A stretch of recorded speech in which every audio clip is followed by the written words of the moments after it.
मराठी लघुलेखन 80 शब्द प्रति मिनिट गती उतारा सुरू. परिच्छेद.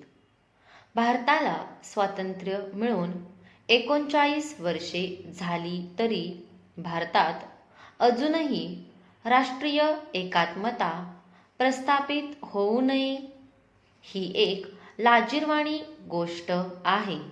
या 39 वर्षांत फुटीरता मात्र निरनिराळ्या स्वरूपात वाढीस लागली नव्हे. आम्हीच ती त्या स्वरूपात पोसत गेलो.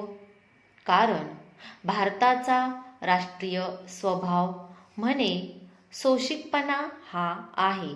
हा सोशिकपणा दाखविण्यासाठी मग प्रत्येक बाबतीत तडजोडीची भाषा सुरू झाली. परिणाम असा झाला की या तडजोडीपायी भाषावाद, धर्मवाद, संप्रदायवाद, प्रतिवाद हे सारेच वाद नुसते पोसलेच गेले नाहीत तर फेपावत सुद्धा गेले.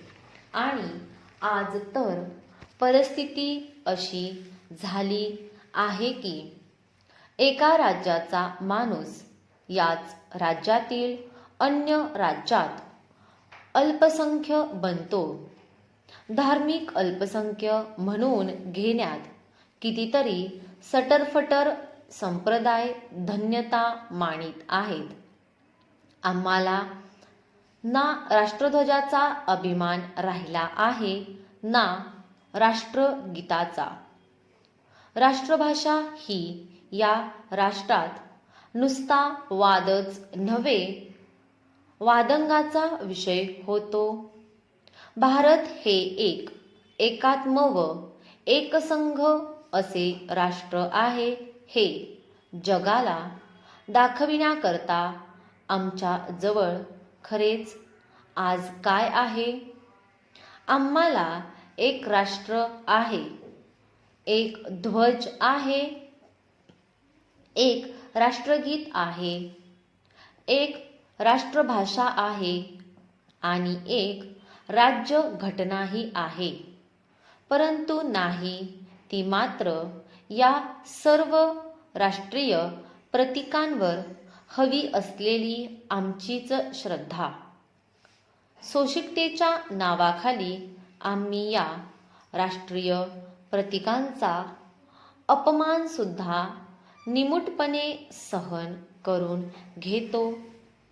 कोणत्याही राष्ट्राच्या एकात्मतेकरता एक एकसंघ असा राष्ट्रीय समाज हवा असतो. एक संस्कृती व सभ्यता हवी असते. त्याचप्रमाणे महत्त्वाचे म्हणजे एक राष्ट्रीय धर्म पण हवा असतो. अगदी निधर्मी जरी राष्ट्र असले तरी त्यालाही राष्ट्रीय धर्म हा हवाच. या राष्ट्रात प्राचीन परंपरा, सभ्यता व संस्कृती असलेला तसेच प्राचीन काळापासून चालत आलेला समाज आणि त्याचा धर्म दोन्ही आहेत. परंतु राष्ट्रीय एकात्मतेचा कणा असलेल्या या समाजाकडे व धर्माकडे आम्ही केवळ दुर्लक्ष करीत आहोत. त्याची अवहेलना सुद्धा करीत आहोत. स्टॉप.